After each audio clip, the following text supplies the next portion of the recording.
Overpriced umano ng 500 milyong piso ang University of Makati College of Nursing Building.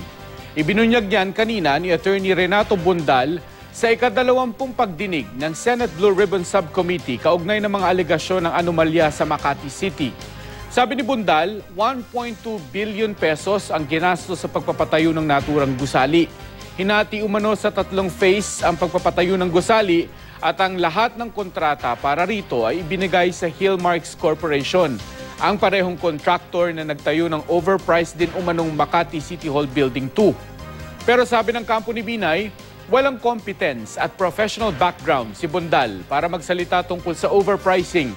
At sa kabila nito, pinapahintulutan pa rin daw ng Senado si Bundal na gumawa ng mga walang basihang akusasyong naglalayong sirain ang pangalan ng Vice Presidente.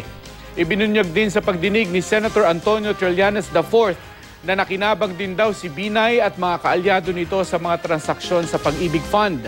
Pero giit ni Pag-ibig President Attorney Darlene Berberabe, hindi nagamit ang Pag-ibig para mapaboran ang mga tinutukoy na kaalyado umano ni Binay. Pero hindi nakumbinsi si Trillanes sa paliwanag ni Berberabe at iginit ang aniyay pattern ng katiwalian ng Vice Presidente. Now you're allowing yourself hindi lang maging instrument ng corruption, kundi to be an instrument of injustice. I take very strong exception against your statement that I am being used as an instrument of abuse. Ako po ay may taong may kahihiyan sa katawan at napakahalaga po sa akin ng honor.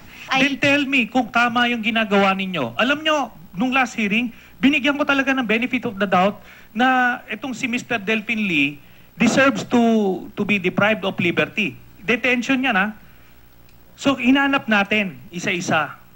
Yung sinasabing libo-libong OFW yung inisahan, talagang hinanap ko yan.